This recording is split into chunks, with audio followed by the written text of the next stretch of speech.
नाज़रीन प्रोग्राम आखिर छा कजे में आऊं तव्हांजो मेज़बान अली रज़ा मंगी तव्हांजा हाज़िर आहियां। निगरान सेटअप जे हवाले सां मुशावरत शुरू थी चुकी आहे। वफ़ाक़ में वज़ीर आज़म शहबाज शरीफ़ पहिरियां इतियादियुनि सां ॻाल्हि ॿोल कंदो, उनखां पोइ मुख़ालिफ़ धुर सां मुशावरत कंदो।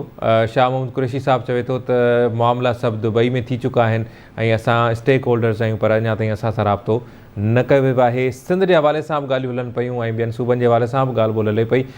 सिंध जे इतलात वारे वज़ीर शर्जील इनाम मेमन सिंध असेंबली ॿाहिरां मीडिया सां ॻाल्हि ॿोल कई आहे। चवे थो त कुझु ॾींहंनि में असेंबली पंहिंजो आइनी मुद्दो पूरो कंदी, उनखां पोइ पार्टी खे फ़ैसिलो करिणो आहे ऐं सिंध जो वॾो वज़ीर मुराद अली शाह साहब मुशावरत कंदो पार्टी जी हिदायत ते ऐं पार्टी क़यादत फ़ैसिलो कंदी।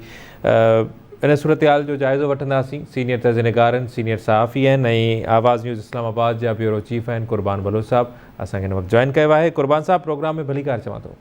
जी महिरबानी तव्हांजी। वॾी महिरबानी। कुर्बान साहब कीअं पिया ॾिसो, पाण वफ़ाक़ खां शुरूआत कयूं था त वफ़ाक़ में निगरान सेटअप आणण जूं तयारियूं जेके आहिनि उहे थियनि पियूं, कीअं था ॾिसो? जी बिल्कुलु रज़ा, तव्हांजी हुकूमत में जेके मुख्य अहम धुरियूं आहिनि उन्हनि तरफ़ां फ़िलहाल फौरी तौर ते माना इहो फ़ैसिलो थी चुको त जेको आइन जो मुद्दो आहे असेंबलियूं मुद्दो मुकमल कंदियूं ऐं उन खां पोइ चूंडूं थींदियूं ऐं निगरान हुकूमत जो क़याम अमल में आंदो वेंदो। उन हवाले सां मुशावरत जो जेको मेन नुक़्तो हुयो उहो दुबई में थी चुको। ठीकु, हाणे बाक़ी हेठि ताज़िम ताईं अञा मामला जेके मामला आहिनि उहो इन करे बि अञा मामला खुलनि कोन था। माना हुकूमती ज़रिया ॿुधाइनि था त ही माना हींअर जेको फ़ैसिलो थी वियो उहो ईअं ॿुधो आहे जीअं इमरान ख़ान ख़िलाफ़ आदम इतमादी तहरीक आणण वारो फ़ैसिलो आख़िर ताईं ॿुधो रखियो वियो। उन जा सबब आहिनि त अञा माना 14 या 15 अगस्त ताईं मुद्दो मुकमल थींदो। ज़रिया ॿुधाइनि था त पहिरें हफ़्ते में अगस्त जे पहिरें हफ़्ते में निगरान हुकूमत जो क़याम अमल में अची वेंदो, असेंबलियूं टोड़ी वेंदियूं ऐं निगरान हुकूमत जो क़याम अमल में आंदो वेंदो। पर फ़िलहाल इन मामले खे अञा बि वज़ीर आज़म निगरान केरु हूंदो, वॾा वज़ीर केरु हूंदा, इहे सिर्फ़ु अञा ताईं नाला 3 माण्हुनि ताईं महदूद आहिनि। छो त हिकिड़ी शइ जेका सोची पई वञे उहा इहा सोची पई वञे त जेके हाणे चूंडूं थियनि थियूं त इमरान ख़ान जी पोज़ीशन सियासी छा बिल्कुलु ख़तमु थी वई, उहो चूंडुनि में कोई जेके मौजूदा सियासी धुरियूं आहिनि उनखे मौक़ा टफ टाइम न ॾींदो या उनजी रफ़्तारो कीअं कजे, इहो मामिलो अञा मौजूदु आहे। ऐं इहो बि चवनि था त अञा जेका ताक़तवर जेके क़ुवतूं आहिनि उन्हनि में इहा सोच बि मौजूदु आहे त जेकॾहिं चूंडूं थियण वञनि पियूं ऐं जेकॾहिं इमरान ख़ान या ॿियूं धुरियूं माना अचनि थियूं त हीअ जेके 2-3 अहम प्लान हुया जेके ताज़ो तय कया विया, हिकु मईशत जी बहाली जे हवाले सां, ॿियो ज़रई इनक़लाब आणण जे हवाले सां, त उन्हनि मनसूबनि जो छा थींदो कहिड़ी पक आहे। छो त मुंहिंजे ख़्याल में इन हवाले सां चूंडुनि जे हवाले सां अञा बि जेके मुक़दर क़ुवतूं आहिनि उन्हनि में अञा थोरी माना मुंहिंजे ख़्याल में कोई सोच में ऐं हुकूमत जी सोच में कोई फ़र्क़ु महसूसु थिए थो, माना इहो अहसासु हुकूमत वटि अञा मौजूदु आहे। छो त करे इन नालनि खे फ़िलहाल वज़ीर आज़म ऐं ॿिया नाला माना उनखे बिल्कुलु ॿुधो रखियो वियो। बहरहाल इहो फ़ैसिलो ज़रूरु कयो वियो त हींअर माना आइनी मुद्दो मुकमल थियण ताईं असेंबलियूं मुद्दो मुकमल कंदियूं, उन खां पोइ निगरान हुकूमत जो क़याम अमल में आंदो वेंदो।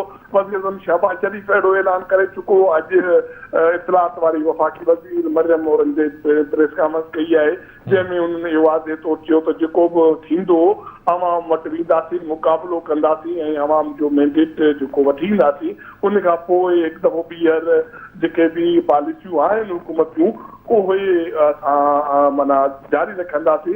ऐं इहो ई सबबु आहे त अॼु कोई प्रेस कॉन्फ्रेंस में उन हुकूमत जी जेका 12 महीननि जी कारकर्दगी आहे उहा साम्हूं रखी आहे त अवाम खे असां रिलीफ ॾिनो, असां मसइला हल कया, असां एतमाद बहाल कयो आलमी लेवल ते ऐं आलमी जेके मालियाती इदारनि सां बि असां पंहिंजा मामला तय कया। त माना इन जो सभु माना मतिलबु आहे त हुकूमत इन तरफ़ तयारी हुकूमत जी मुकमल थी चुकी आहे, बाक़ी आख़िरी माना डिसीजन करिणो आहे। सही। अच्छा कुर्बान साहब, कमर ज़मा कायरा चवे थो त इलेक्शन कमीशन खे 4 महीना घुरिजनि था तकबंदियुनि जे हवाले सां ऐं पुराणी जेको आदमशुमारी आहे उन ते कमु थियणु घुरिजे। इहे ॿई शयूं साम्हूं अचनि पियूं। अव्हां कीअं था ॾिसो त छा निगरान सेटअप में इन सां गॾोगॾु मुंहिंजो सुवालु ॿियो सुवालु आहे त छा पीपल्स पार्टी ऐं मुस्लिम लीग नून जी हाणे दुबई में मुलाक़ात थी आहे, शाह महमूद कुरैशी साहिबु चवे थो त उहा ॿिनि वॾनि जे विच में मुलाक़ात थी आहे ऐं उहो मुशावरत थी आहे ऐं फाइनल थियो आहे, त पार्टी सतह ते शयूं थियूं आहिनि या वाक़ई शाह महमूद कुरैशी साहिब जी ॻाल्हि जेका आहे उहा कंहिं हद ताईं दुरुस्त आहे? हींअर ताईं ताज़ो माना जेकॾहिं जेका गपशप थी उन मां मूंखे बि इहो ई मैसेज मिलियो त फ़िलहाल जेको बि डिसीजन आहे सिर्फ़ु मथे लेवल ते 3 माण्हुनि जे विच में डिसीजन आहे।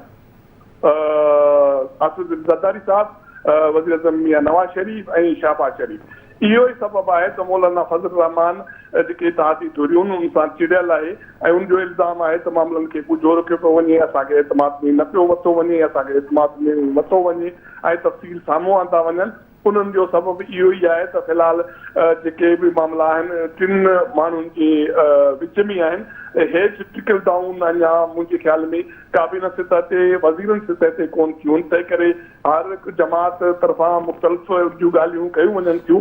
जॾहिं माना हुकूमती वफ़ाक़ी हुकूमत जो तर्जुमान इहो चई चुकी आहे, माना मरियम औरंगज़ेब ऐं वज़ीर आज़म चई चुको आहे त माना निगरान हुकूमत क़याम कयूं पिया ऐं चूंडूं पंहिंजे आईनी मुदे में थींदियूं, त उन खां पोइ कोई शक त न आहे।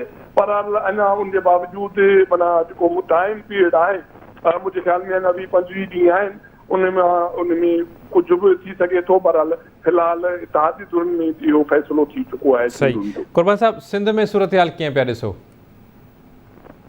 सिंध में कहिड़ो इशू आहे? सिंध पीपल्स पार्टी हाल नाल आहे, एमक्यूम वग़ैरह जेके आहिनि उहे न हुअण जा बराबरि निकिरे आहिनि त माना वफ़ाक़ी सतह ते इत्तेहादी हुकूमत में शामिल आहिनि। बाक़ी उते जेके कारकुननि जे हद ताईं इख़्तिलाफ़ राय रखनि था एमक्यूम जा अॻवान या एमक्यूम रखे थी, त उनजो कोई अहिड़ो असरु कोन पवंदो। उते मुशावरत सां हिकु निगरान CM अची वेंदो ऐं मुंहिंजे ख़्याल में चूंडूं ईअं ई थींदियूं जीअं हिकु सोच या हींअर माहौल मौजूदु आहे त पीपल्स पार्टी ऐं बाक़ी वणजी काठी थोरी घणी एमक्यूम, थोरी घणी PTI हिकु अधु आज़ादु, बाक़ी त इहा सूरत हाल अहिड़ी ईंदी जीअं लोकल पार्टी जे इंतिखाबात चूंडुनि में आई आहे।